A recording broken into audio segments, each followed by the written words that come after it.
And just waiting for it to echo, because then I know that we are broadcasting out to the Okay. YouTubes. Okay. So right now, I do not hear you. I am hearing an old show. Uh-oh. Yep. Just waiting for it to echo, because then I know that we are one sec here to the Okay. YouTubes. Okay. So right now, I do not hear you. I am Okay. hearing an old show. Well, I will see what I can find out here, because it says that Okay. we are streaming to the YouTube. It may have come to me late, so you probably are. You probably are streaming. I'm gonna Okay, check well, again. I'm gonna ask the chat room again. You can hear us. Please let us know if you can hear us. We are just waiting on confirmation. There you go. That's how to put it to them. Simple. They ought to be able to understand that. And Tommy is typing something and he says that I hear you. So, without further ado. Okay. If they hear us, because I don't. Anyways, doesn't matter. It's something we don't. If they say what they hear us, they do. There you go. Okay. So I'm going to start off with this little jingle. Good evening. It is Friday evening, and whoa, you almost didn't get that. I know. So let me start over, because I apparently booed. One sec here. Let me find my. No, you don't have to start over. Okay, I've got multiples of that open there apparently. Okay, so let's start over. Hello and welcome to the beautiful historical marionette theater. We are about to start the show, so please take your seats. Okay, wait a minute. Tommy Tashbrun's just realized it's an old show he's listening to, so we are not. This confirmed what I heard, because when I went on, I heard an old show. Okay. Can somebody try to YouTube then? Because we are sending out, and people may just have to listen to it on YouTube. Because I'm in a different desktop tonight. Okay. I don't have as much control. I will see if I can get to YouTube and see what's what. The easiest way is just to go to matineminutia.com and click the YouTube link. Too late. So it is it's trying to send it out. It says that we're streaming. And let me check my settings, because it's set to go to the server. Okay, we are on YouTube. Okay. Well, I don't know what has changed, but it's going to YouTube, and that's a recording source. So I'm just going to say, please listen to via YouTube tonight. So I'm about to reformat this computer anyways. Bill Gates is getting the old middle finger from me this weekend. Okay. So are we ready to do over now that we know where we have to listen? I think so. Yeah. Okay. Yeah, Tommy and Maren and everybody, just let us know when you get to YouTube. Okay. Good evening and welcome to the beautiful historical marionette theater. Tonight we're going to be discussing an early 80s comedy sci-fi starring Lily Tomlin and Charles Grodin. Please take your seats. The show is about to begin.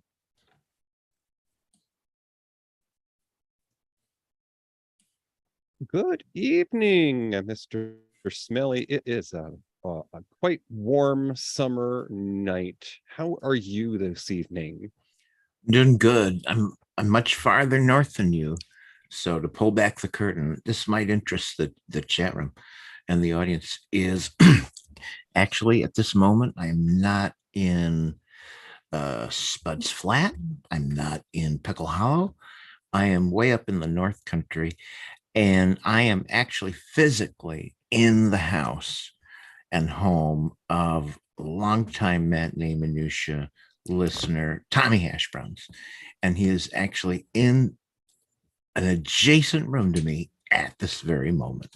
Ooh, it's almost like you're back in school and you're in band and you've got your own practice room. Exactly. That's exactly what it's like, DJ. Well, it's a hot time in the old town tonight because this is our season finale, folks. This has been the end of 4 years. Don't worry, we're coming back, but they have to raise the roof, and by that I mean they've got to air it out in here. It's the peak of summer, and the AC, it don't work so good in these old buildings, so they have so kindly asked us to step out for a bit, purely for insurance purposes, because we ain't as young as we used to be. Gotcha. So I have it on good authority that we have a special guest tonight. Toppy, who followed me in? Well, it's rare. It's happened before, but it's rare. Why, DJ? It's your husband, Billy. Oh, and let me see if I can get a round of applause for hubby Billy.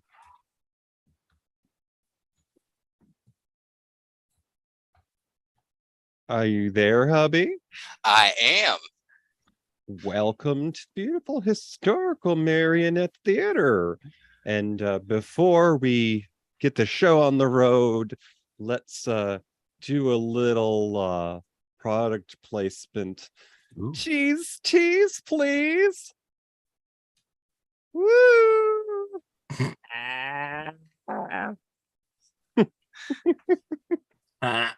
Ooh. Bon appetit. Who says dairy shouldn't be in a can?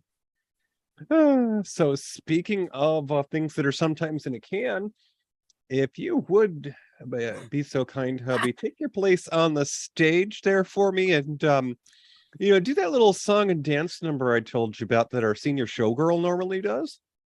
Oh God, I could see why she didn't show tonight. It's hot up here. Oh God, turn the lights down. I hear it's because the ice cream truck broke down, but that's another story. Okay, here it goes. Do. Woo! Take it off. Pat is a homemaker, wife and mother of 2, living in a suburban neighborhood. Her husband works in advertising and is tasked with helping Americans discover that next great new product that will change your life. Little did she know exactly that was just about to happen. That hole in the ozone layer isn't the only problem brewing. Before long, she's been forced to move to the dollhouse in her kid's bedroom. Grab some of that spray cheese and some crackers. We're settling in for a comedy sci-fi told 80s style. It's time for The Incredible Shrinking Woman with Lily Tomlin and Charles Grodin. Hit it, maestro. What do you get when you take a dash of the silver screen? A pinch of golden oldies and a smidgen of screaming. It's time for Matinee Minutia with your host, DJ and Top. Yay. Now, wait a minute, DJ, before you even begin, I just have to say something about what just happened.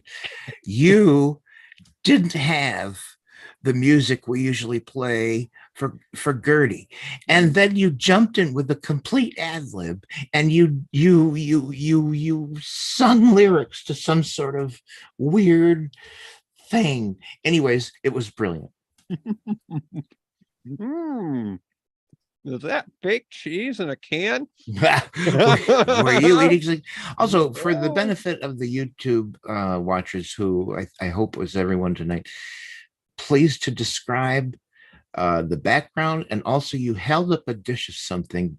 Please to let us know what that is. Okay, so if you are viewing us, like you like your stories, the daytime dramas, we are on YouTube. You can just go to matinee and click that little TV symbol there, that's YouTube, and you could see us in our glory, because sometimes we like to play dress up. No, it doesn't harm anyone if you keep the curtains closed. But anyways, tonight behind me, I am in the dollhouse that Lily Tomlin was forced to live out of once she Of shrunk course you down. are, because that guy in blue in that chair over there in the corner has a bit of a scene in this movie. Yes, and as Julie Brown once said on early 90s MTV, he's smooth. There you go. He's smooth down there. Yes. No, I don't even want to. No, let's not. But the plate that I have tonight was furnished by my dear sweet hubby, and it's a little bit of the product from tonight's film, cheese, well, in a can on some crackers. So it's introduced in one of the early scenes of the film when the ladies are at the supermarket, because where else would a housewife of the 80s be, of course. And I hunted down a can on eBay. It's the actual one from the 80s. No, it can't be. No, I don't believe you. How does that taste? What, it expired, 30 years ago? It's probably just like it came out of the can yesterday. I was going to say, when was the last time you checked your non-perishables? Exactly. Although I want to say right now, total confession, total transparency here, I am a fan of spray cheese. Oh yeah. Love it. Well, we are, of course, for those who are new to the enigma that is the world of Chateau Star Stage. Yes. We are big junk food junkies here, so it's probably no surprise that I would eat that. But of course, we didn't just have it in the cupboard. We did have to go out and get it. Anyways, it's summer, and before we get into the discussion here, Toppy, I just wanted to ask you, have you any fun memories of a summer adventure of your ute? Did you go anywhere special when you climbed into the car? Because this is a little bit of a family adventure, this movie tonight. Yeah. There have been times because my parents were really great about, if we couldn't go far, we at least went near. And, in New York State, there are a lot of things to see. And I'm not talking about New York City, but I remember a family trip to Howe Caverns, just for example. Even more, I remember a trip to Lake Ontario called Brennan Beach. It was all sandy, and you'd swear it was the ocean out there. So yeah, I have lots of memories, really good memories. Well, for me, we didn't do much traveling because my dad was a homebody. But there were a few times, probably into about junior high or so, that my folks would take me to the amusement parks, because that's where teenagers are supposed to want to go. And well, I wasn't so keen on the the roller coasters and that. Hell no. I was more interested in the carnival style food. There you go. But the biggest adventures didn't take place in the summer. At least I don't think they did. About once every 4-ish years, we would pack in the car and go to Florida to see my aunt and uncle. But anyways, this film takes place in 1981. And I was just thinking, what better way to give you an idea of what was going on in this film than to play the trailer. And if you were in theaters or old enough to go to the movies by yourself back then, this is what you would have seen or at least heard. The strange story of Pat Kramer, began on what seemed to be a perfectly normal day. Pat Kramer. She was a loving wife. Sweetheart. Hi, honey. Come on, under the covers. Devoted mother. Oh, cool. An expert homemaker. And then, one day, something incredible happened.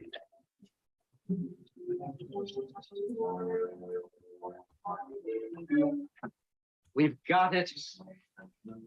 You are shrinking. No need to be upset, Mrs. Kramer. As long as you have on this ring, nothing's changed between us. I was pinched, poked, prodded. I was examined by specialists I never even knew existed.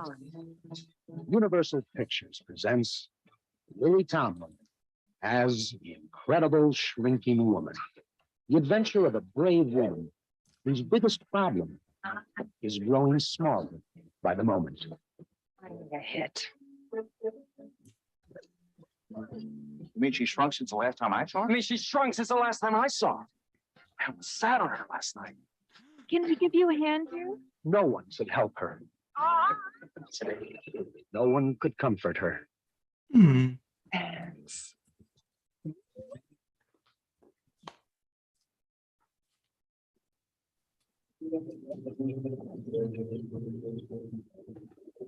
No one could find her.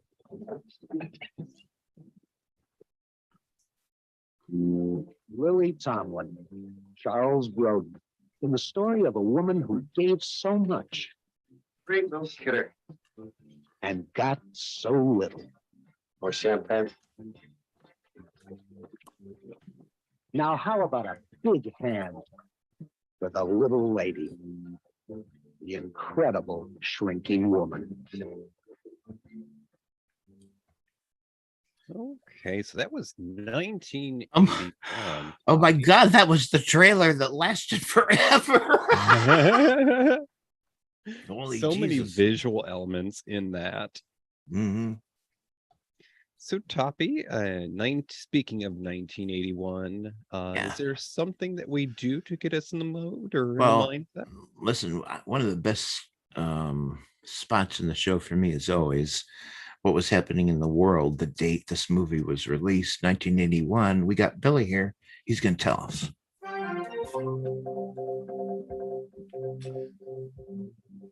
Okay, it's too hot to be lugging around this Encyclopedia 1981 Britannica here. Oh, so let's see what's in this thing. The release of 52. It's almost over. Hold on here 1 sec. I'll fix that in post. Okay, go ahead. Okay, it is way too hot to be lugging around the 1981 edition of the Encyclopedia Britannica. This thing is huge, heavy, and it's way too hot here. You know, Lily Tomlin was in Laughing, and we had Funk and Wagnalls. So There you let's go. get this thing open. The pages have stuck together with the heat in here. Hey. The release of 52 American hostages in Iran is negotiated. Ronald Reagan is sworn in as the 40th U.S. president. Boo. I remember that. Mm. Walter Cronkite signed off CBS after 19 years. I remember that. The Space Shuttle Columbia is the first successful space shuttle to launch. I was in college, and much like elementary school or junior high or high school, they stopped the class and somebody rolled in the TV and we watched that flight. It sometimes took two people to wheel in those TVs. Oh yeah, they were total what do they call them? ACG? No, Tubes. no, they had a name. AV, Audio AV Club or whatever. Anyways, doesn't matter. Please continue. Billy, please continue. I won't say what grade I was in. It was singular though. The Los Angeles CDC first reports early cases of what later would become known as AIDS. Sandra Day O'Connor becomes the first woman nominated to the U.S. Supreme Court. Nintendo first releases Donkey Kong with Mario at the arcades. Oh, sorry. Mark David Chapman is sentenced to 20 years of prison after murdering John Lennon. Okay, wait. Didn't he just get, or am I mixing him up with someone else? But didn't he just get released to the custody of his aunt or something? Oh, I was thinking that 45 probably pardoned him. Okay, never mind. Wow.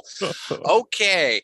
The first American test tube baby, Elizabeth Jordan Carr, was born Hi. in Norfolk, Virginia. Hi, here I am in Norfolk. Hi. I hope she climbed out of that tube eventually. I hope that indentation from the cap finally came off her forehead, too. Oh, dear Lord. Oh, and to this day, she has an affinity for eyedroppers. There you go. There you go. Shall we get on to who was born this year? Yeah. Let's see here. Celebrity births in 1981. We got your Justin Timberlake. Yeah. We got your Beyonce. Yeah, I bet you didn't know that. We got Alex Bledel from the Gilmore Girls. And hey, you know who else we got? We got Britney Spears, musician, former Disney actor. That's who was born in 81. You know what they say about Justin Timberlake, Toppy? He brought sexy back.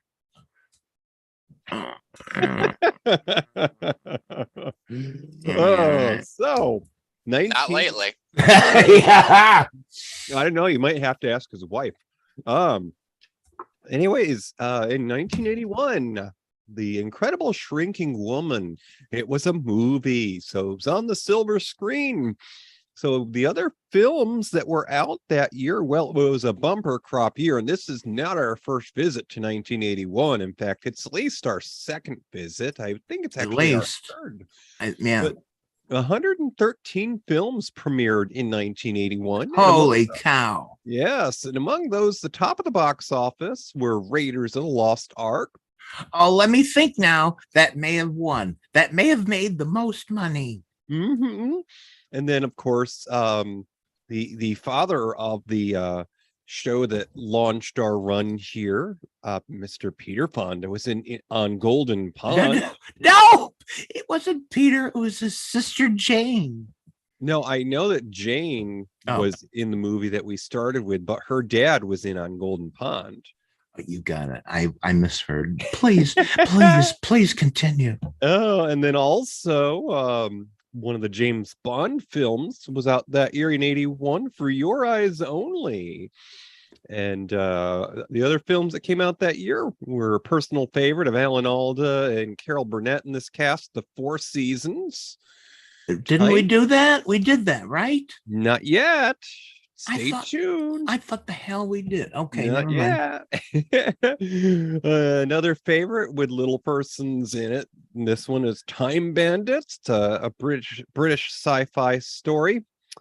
And The Great Muppet Caper also came out in 81. Now, The Incredible Shrinking Woman was among that list, and it was number 17, so it wasn't too terrible. For a movie that came out at the end of January. No, it's great. It's good. It did pretty well. Yeah. But the movie that did one better, just to put things into perspective, was a film with Sam Neill, who's a future actor who was later on in Jurassic Park, in a film called Final Conflict that brought in $20.4 million. And this was a movie directed by Graham Baker, who did the Alien Nation movie with James Caan in 1988. Oh yeah. So and we did the TV series. We did. Now the adult the storyline of Final Conflict was the now adult Antichrist plots to eliminate his future divine opponent while a cabal of monks plot to stop him. You gotta love the cabals. Yes.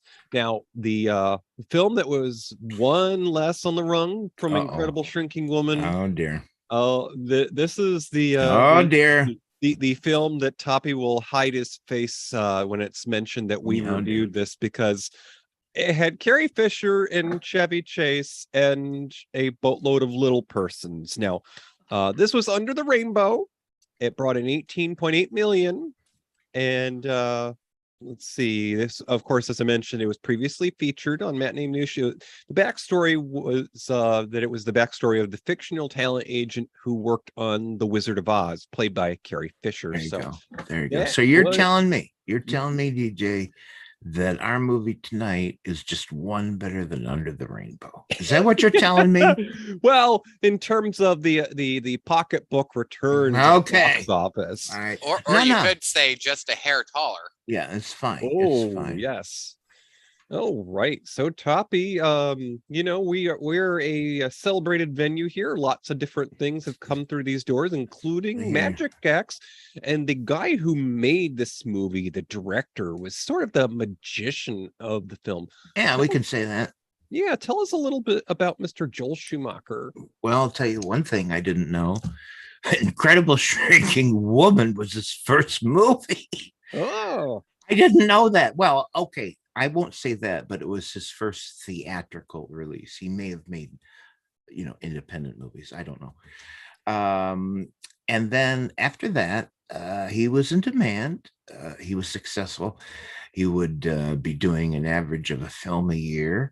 So, for instance, in '85, a lot of you know his St. Elmo's Fire. And that, memorable, kind of iconic, I'd say now. And Emilio Estevez and Rob Lowe and Demi Moore were in that, just to name a couple of them.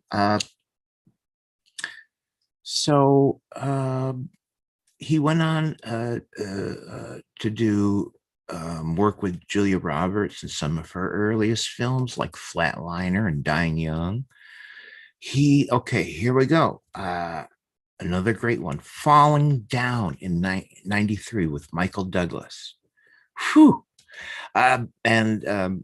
He before he passed, he had 35 directing credits, and his last film, released in 2011, was Trespass with Nicolas Cage and Nicole Kidman. Okay, well, I'm going to get a little ahead of us, and we are about to head into the halfway mark. So we're going to step on over here to the refreshment bar, and Madame Gertie is actually, she's taken the rest of the summer off because she's got to get her planting pots ready for, let's just say planting pots. Yeah. Yeah, she's taking a horticulture class. Yeah, that's it. That's what we'll That's say. it. Okay, so for your listening enjoyment, we have basically an evening at home, as it were, because the two women who made this film, the leading lady, Lily Tomlin, and her future wife, Jane Wagner, who wrote this film, are talking about making it and the beginnings of that experience. So what happened in the beginning, Tom Mounts from Universal came to you and asked you to write something for me, essentially, about based on the Shrinking Man that Universal owned the title of, I guess. No.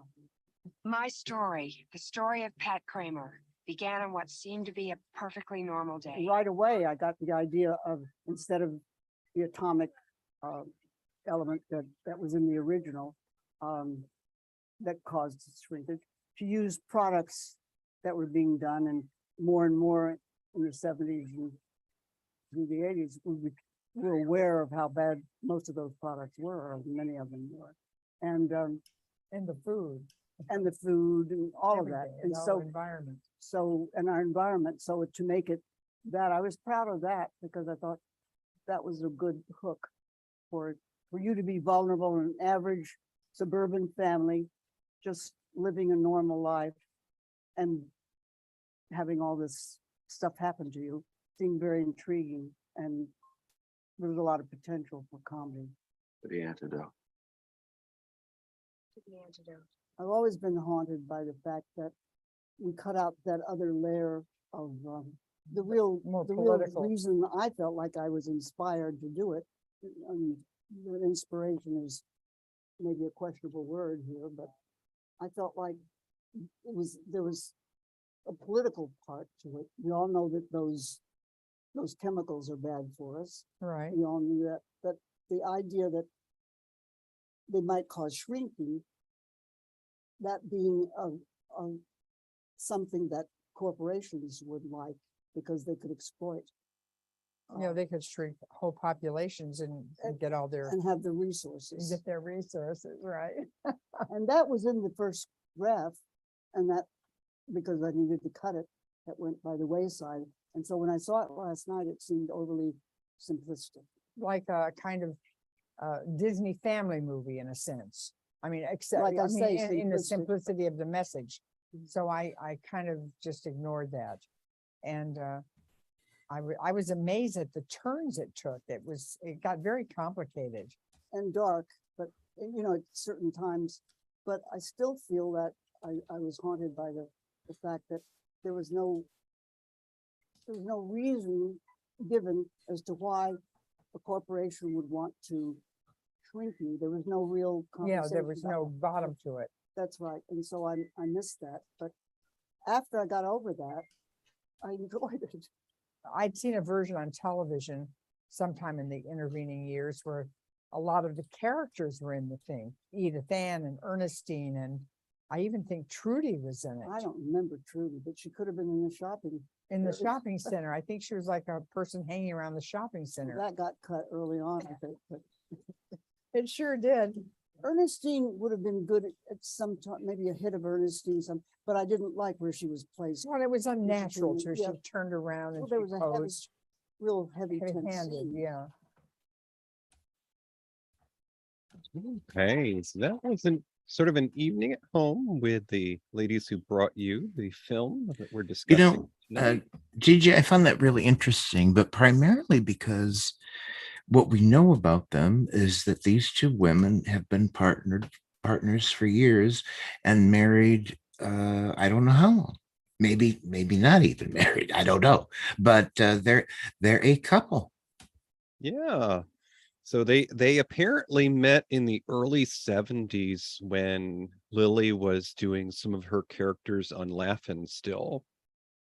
Okay, all right. So we have a boatload of talent that came together to make the cast of this film. And the first that we'll discuss is our leading lady, Miss Lily Tomlin. And to discuss that is my dear sweet hubby, Billy. Billy, tell us about the leading lady. Lily Tomlin played Pat Kramer.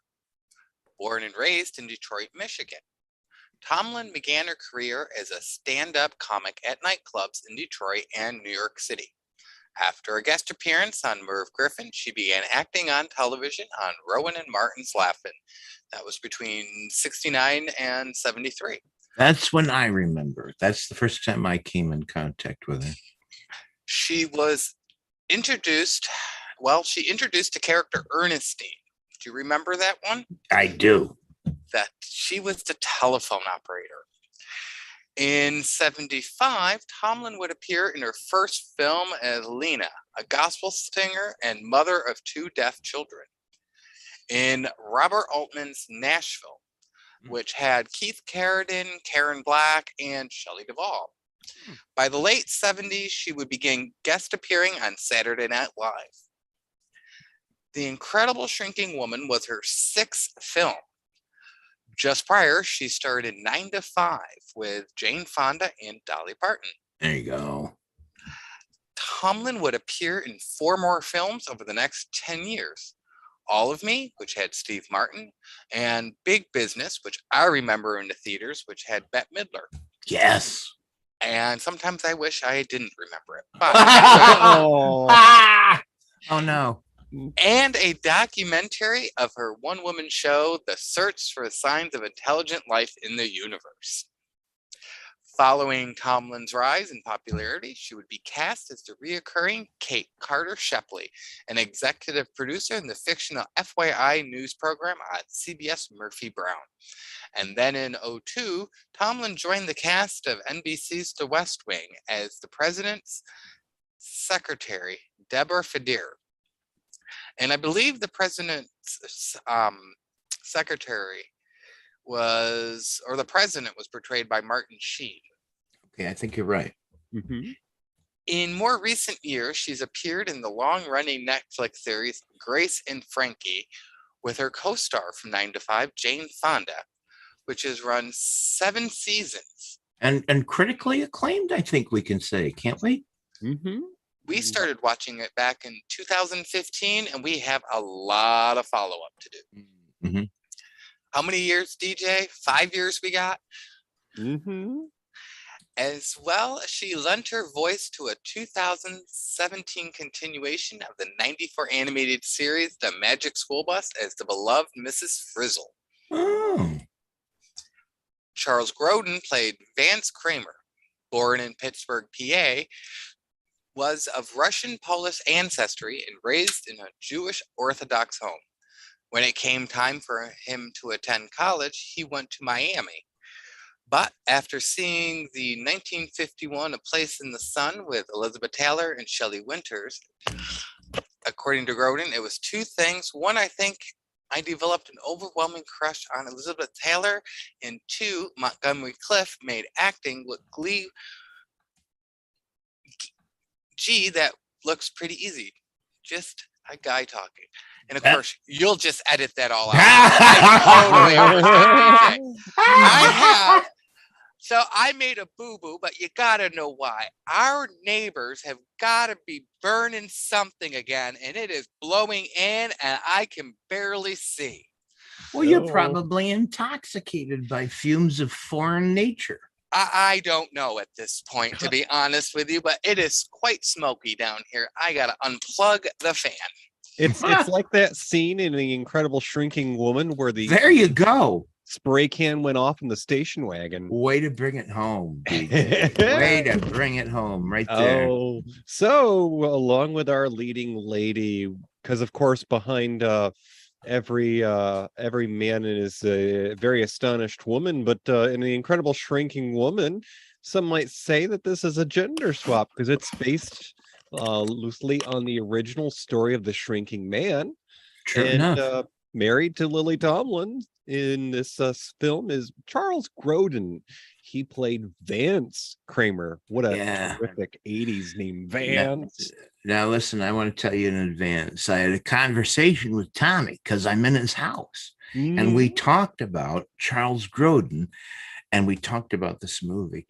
And Tommy told me, listen, I don't want to tell stories out of it. He does not particularly appreciate Charles Grodin in this movie or many of them, although he did seem to single out King Kong as a very good movie that Charles Grodin was in.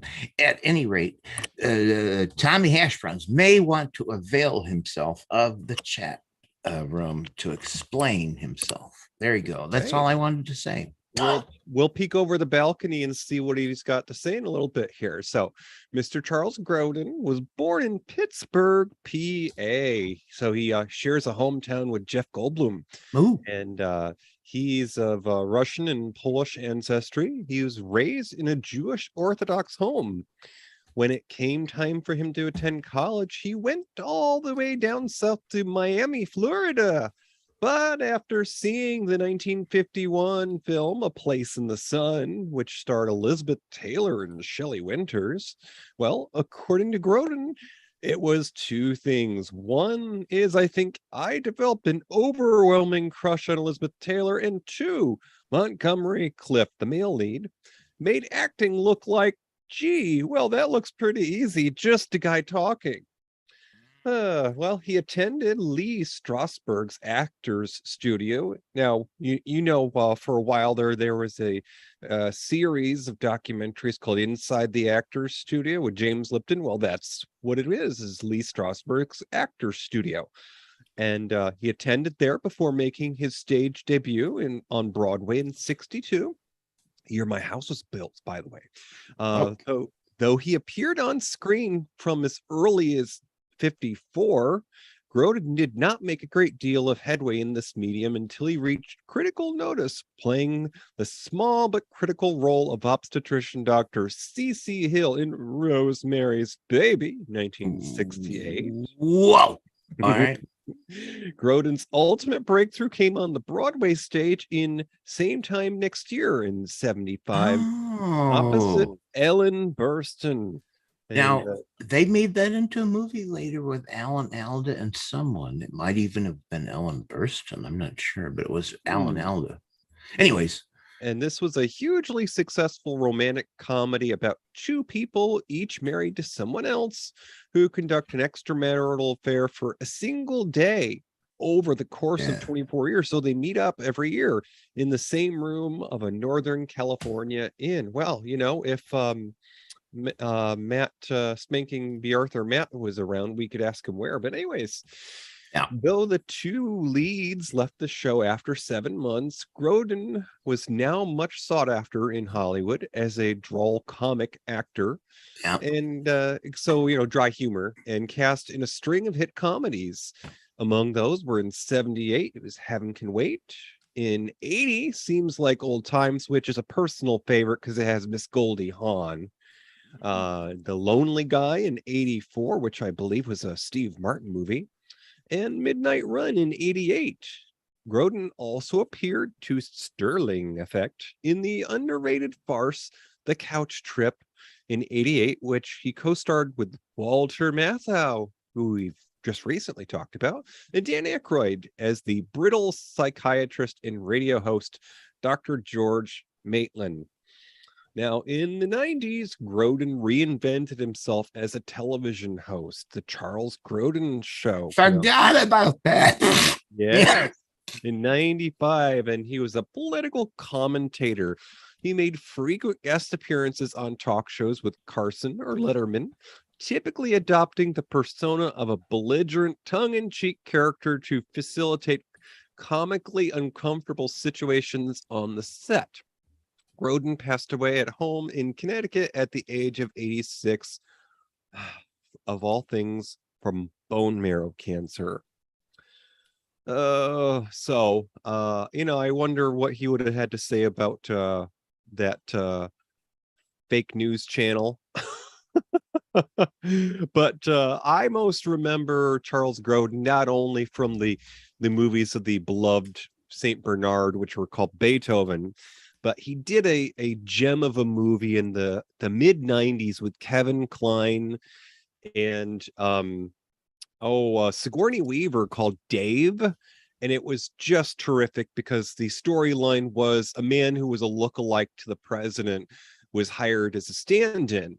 And he fell in love with the first lady, who was played by Sigourney Weaver. And that's just a terrific film because Grodin played the best friend of the lookalike, and they worked at a used car business.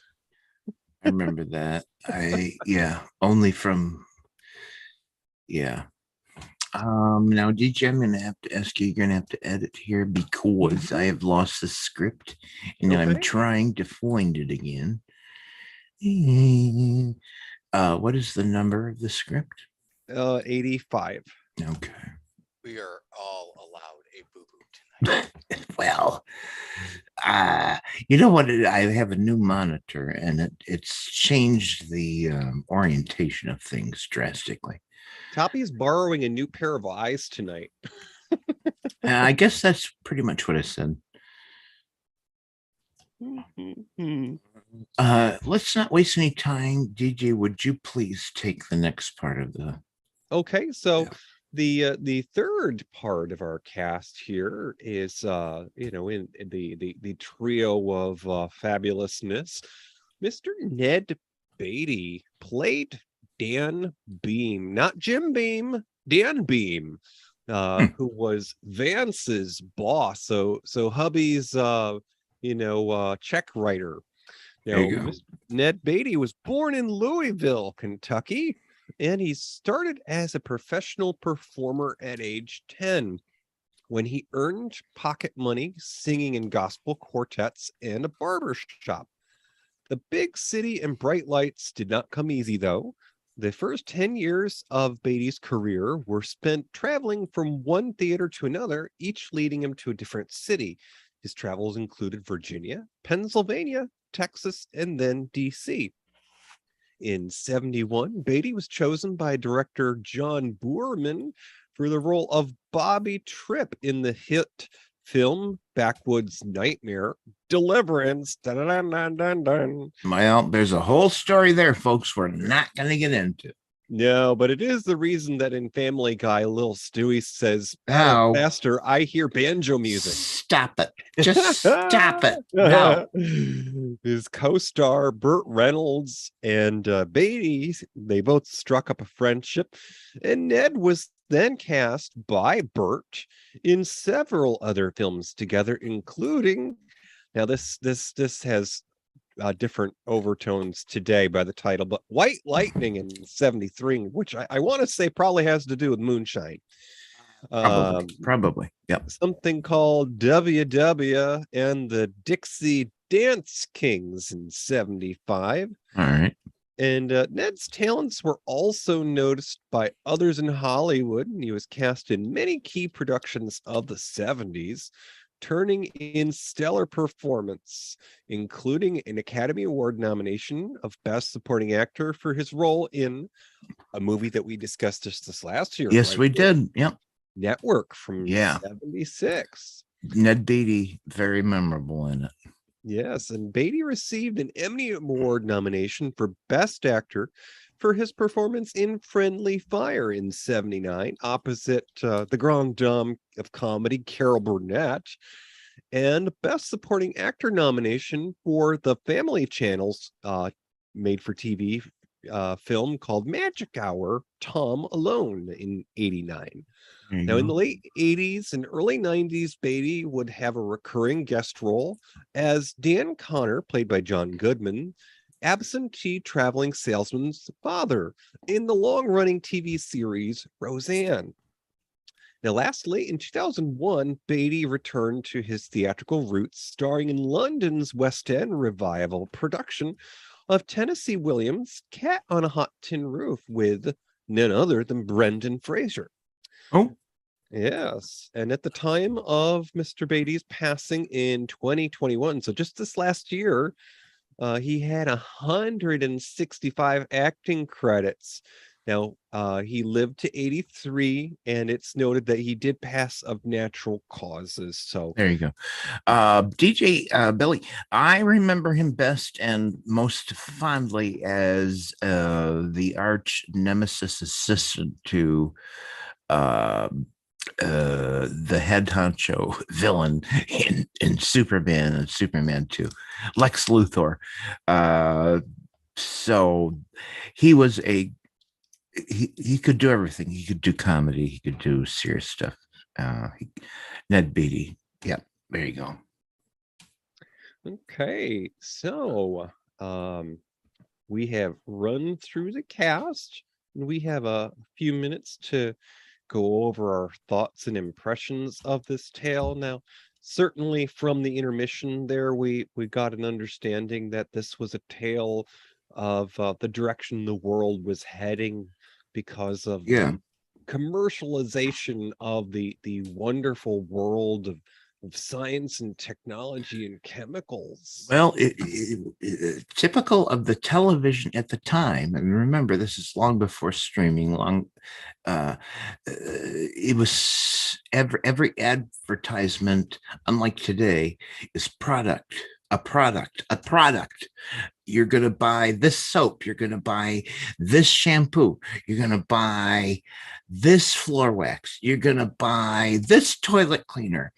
And it's all like all this stuff. And plus, our heroine is involved with a lot of cosmetics.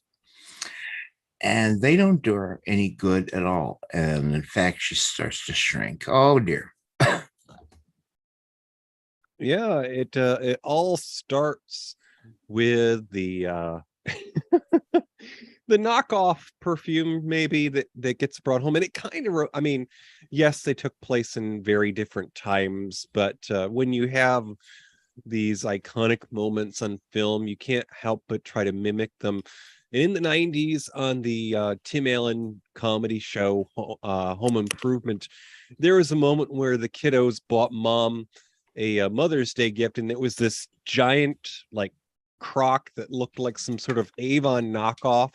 Oh, And she went to go try some of the perfume, and she's like, "Oh, that's lovely." She places it on her neck, and she goes, "And it burns." ah, that's funny. Just like that, the perfume that Vance brought home from the office. And what did she come up with as the great name for this product, Toppy? Oh, you tell me. I can't even. I don't- know what it is. What is it, Billy? Sex pot. There you go. Oh, and it just gets the chemistry going quite literally, because you see her blouse dissolving from where she rinsed it out on the sink counter. Absolutely. Let's talk about the special effects. They were adequate for the movie, and they more than told the story, such that you really didn't see maybe even a single, but maybe a couple, but I don't even know if I saw a couple of bad optical effects. This was pretty solid with the special effects. That is the favorite part of my movie, Toppy. I'm Oh, glad really? You brought it up. Tell me. Every 1980s sci-fi movie has blue screen. Some good, some bad, and True. even the good, like Star Wars, was later fixed. Yes, absolutely. So- Yep. They opted to only go for blue screen only a handful of times in the movie, and that's it. They Oh. went old school. And by old school, it was all done by process, by doing rear projection or front projection. There was very, very little blue screen. Like I said, there was Okay. only two shots of it. That's So- amazing. That is like a seriously low number. Yeah. They didn't want to do the forced perspective thing, which is what they did in their most recent Lord of the Rings movie, because it would be too difficult to make the set so that they could be filmed on different angles. So they- Billy, you got to explain forced perspective.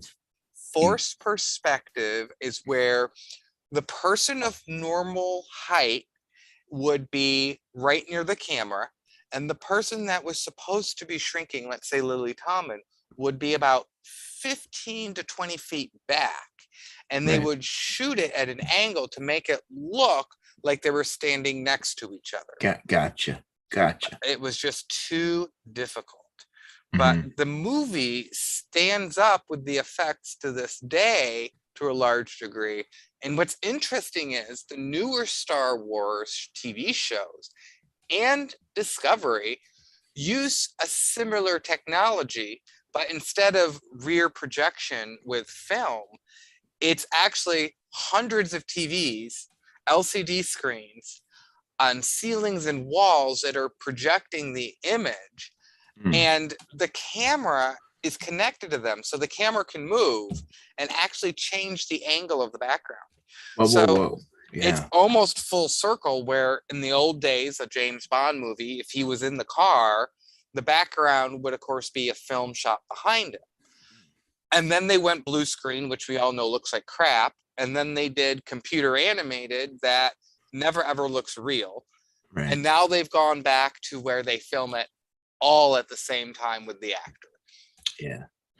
Although I just want to say, I am a Harryhausen diehard fan, and I will go down. I will burn in history before I give up Ray Harryhausen. Never mind. Continue.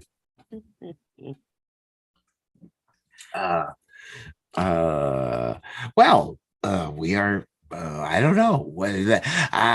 Let's talk about the progress of the movie. I thought that Charles Grodin played it pretty fine. I liked the way he was like, I don't know what's going on, but I'll play along with it. And we didn't feel anything like he had some sort of alternate plan, or idea. I took him as this is a good man, really trying hard to get his wife out of this weird fix that she's in. So I like that a lot. And I enjoyed the special effects where we were definitely seeing Lily Tomlin shrink, and there's this little bit of an homage, wouldn't you say, DJ, when we see Lily Tomlin sitting in a chair that is way too big for her, and isn't that her character that we see? I probably in Laughing. Is probably where we saw it most. Yes, the character was named Edith Ann, and she was basically a child living in an adult world, and she would just sit on the edge of her chair and she would talk about random things. Yeah, she was older than her years. Mm-hmm. If I'm not mistaken, Lily was playing Edith in that character in the movie, the same as playing the telephone operator. Okay, you could be right. You could be right, because she did do that in this movie. She pulled out all the stop. She did. Now, one of the things I want to bring up that didn't really occur to me as much until I'd seen the film a few times. Watching the bonus materials, Lily Tomlin is talking about the development of the story. Now, sure, you have all of these people in the family, and she is the mother and the wife, the homemaker, and she's in charge of it all. But she kind of goes by the wayside, because even though these terrible things are happening to her, life goes on for everybody else, and the husband's world really isn't turned upside down by the fact that his wife could disappear into his pocket. He's working for the man. And of course, at one point in the film, she makes an appearance on the Mike Douglas show, which, by the way, when this film was coming out, Mike Douglas was in the last year of his run on the talk show. Lordy, folks, for you younger kids, you haven't experienced Mike Douglas, or what was the other guy? Merv Griffin. Mm-hmm. They were two of the same. I mean, they could have been brothers, as far as I'm concerned. They did talk shows. Anyways, so she's there to make people aware of this problem that's going on, and the evils of the chemicals and everything in this world. There's no warnings or anything, but yet there's never warnings. What is it about that? There's never warnings. But yet those same companies sign her husband's paycheck, so they've been asked to keep her quiet about it. Yeah. And when she's asked what they determined is the cause of this problem, she says, we basically haven't figured that out yet, when she does know. She just doesn't want to get her husband fired. Yeah. All right, Billy, DJ, let me ask you this. There are a lot of themes in this movie that lead you to believe that a lot of products you get out there are maybe not so great for you. And yet, what did this movie have full of? Product placement. What did they get sold a bill of goods? Did they not know that the message of this movie was anti whatever they were? I mean, seriously, what the hell happened here? They had to make money somehow, Toppy. I guess. Right. My favorite was when they were going through the supermarket and they had to make up brands that were blended in among the others. The lady next door, who's basically the Avon gal. What was it called? Flow Natural. Yeah. That was so terrific, because the little music box on her makeup kit, it eventually wound down and died. That was funny. But what I really want to mean is, this movie is not flattering about products. All those chemicals, it's not flattering. And who were the people that thought, oh yeah, I want my product to be in this movie? Who are those people? I don't know. I really don't. Synthetic spermatozoa, macho meal. There you go. There you Now, go. allegedly, those energy drinks, some of them have, they talk about, products and questionable ingredients. Some of those energy drinks that are so popular with the young kids these days who stay up all night playing games and they don't eat properly, but yet they know that they need the caffeine. That has DJ, you've just described my life. Continue. Oh, those energy drinks have some of the worst ingredients in it. What's it called? Guarana, I think, or something like that. But yeah, you just read your labels, folks, and look it up, and you'll be horrified. I once had a coworker who did not have any sort of food allergies or anything, and he drank one of those energy drinks on his lunch break. He came back to do his job, and then he promptly passed out on the floor, and they had to call an ambulance because it gave him a heart attack. Oh dear. Oh Jesus. Oh, yeah. So don't go fiddling around with those energy drinks if you have any family history of heart problems. Okay, you heard it. You heard it here first on That Name Minutia. And hubby, do you remember what I told you about the fizzing candy? What it reminded me of that we found a few months back? I'll give you a hint. It involved Easter. Do you remember? Yes, the hiding eggs. They had that. It didn't do the same thing, but it had that same almost fake waxy candy shell. Oh God. And what was in it wasn't necessarily what you were expecting, which is pretty much a dried up old marshmallow. And we love them. But it reminded me a lot of the candy prop they used in Incredible Shrinking Woman that made the kids foam at the mouth. Now, the last thing I'll say about this movie is that I think it reminds me of the reason why the urban legend is that you don't eat Pop Rocks and drink a soda pop. Okay, I don't know whether to believe that bullshit or not, but I've seen the videos, DJ. I've seen the videos. There's only one thing you don't do. And we used to do it, and this is a horrible thing. Oh, we used to have kids at the amusement park that would eat all sorts of greasy food.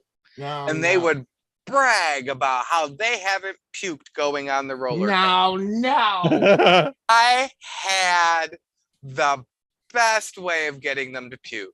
Oh, God. I would get them to have a milkshake or ice cream. It would solidify the fat that they had just eaten. So when they went on the ice cream, it would basically form a ball in their stomach that would eventually get them to puke. Unfortunately, the maintenance staff knew when they saw French fries and ice cream who did it. Okay. Oh no. Oh no. Speaking of cleanup duty, Toppy. Yeah. We have come to the end of the hour and we're out here in the lobby. So this is a point at which we talk about things that you might like if you enjoyed The Incredible Shrinking Woman. All right. I'm going to ask DJs, let me go first because but I'm going to say, look, it's just super interesting if you check up on The Incredible Shrinking Man, done decades earlier. It was the 50s atomic, like woo, woo, woo. The atomic mist makes this man shrink. But if you're interested in why this movie is a bit of a takeoff on the original, The Incredible Shrinking Man, a script written by Richard Matheson, that's what I recommend that you guys check out. Okay, and before I give my recommendation, this is kind of putting him on the spot, but hubby, if you have any wild and wacky 80s movies that you would recommend if someone likes The Incredible Shrinking Woman, what would you tell them should be on their list next? Oh, Wacky's 80s. I can't get one off that tip of my tongue. That's hard. There is too many of them. They're It's all a really hard wacky question. and crazy. Of course, it would be the most obvious, which would be 9 to 5 if you Ah!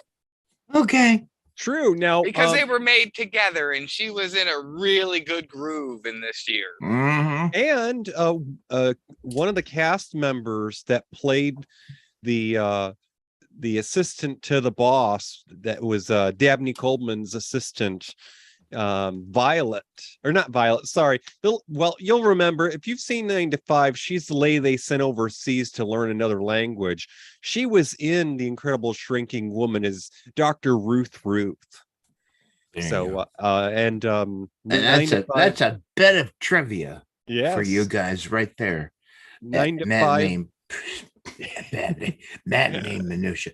Anyways, go ahead, DJ. 9 to 5 was made the same year as The Incredible Shrinking Woman, and they spaced out the release time so that the other film would get a chance. So There you that go. explains why The Incredible Shrinking Woman was released at the end of January of all times. There you go.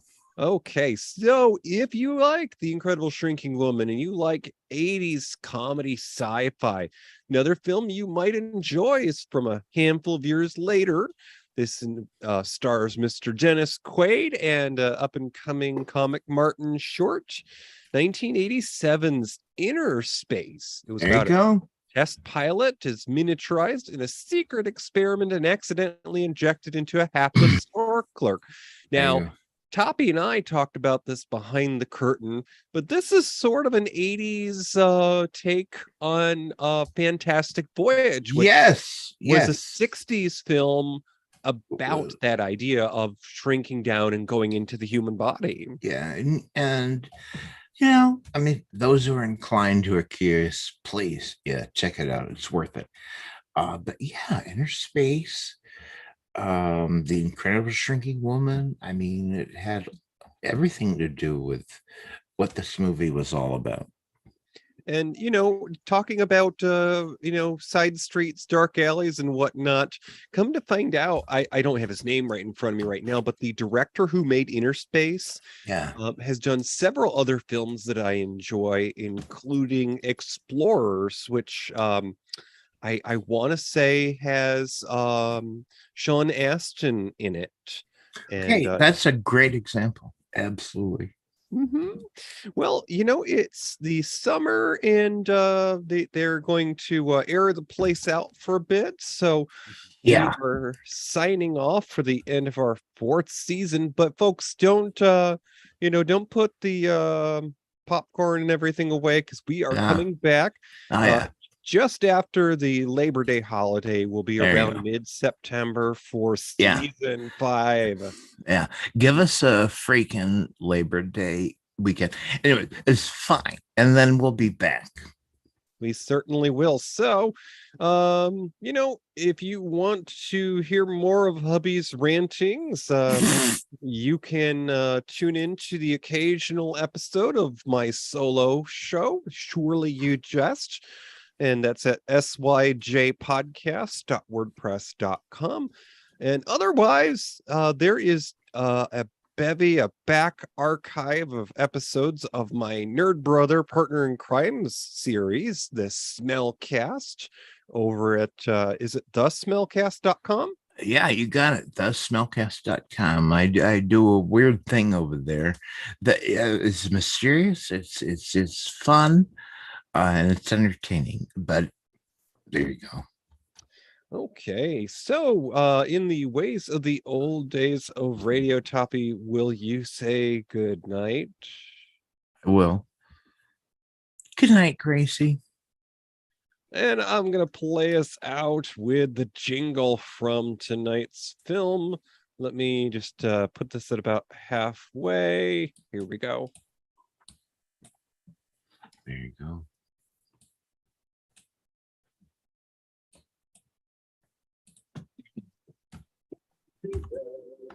Galaxy glue. We do without galaxy glue. Galaxy glue. Yay. Galaxy glue.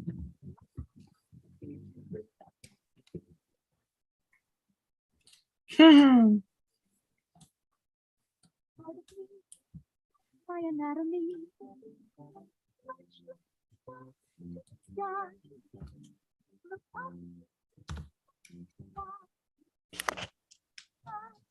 Wonder why I live my life without him. Thank you for listening to Matinee Minutia. Our show streams live on the first and third Friday of the month. Go to univazpods.net, click the tower for streaming audio. Enter Discord for our chat room. You can find our show anywhere you listen to podcasts. Find us on Twitter at Matinee Minutia, Find our group on Facebook. or visit our webpage at matineeminutia.com. Have an idea for a show? Or why not let us know how we're doing? Email us at matineeminutia@gmail.com. Speak up. The Smellcast by Tommy Smelling. Be heard. Tastes like burning with Tim and James. This is in podcasting. The Shy Life Podcast with me, Paul the Shy Yeti. Univazpods.net. I'm going to take us off the stream. There you go.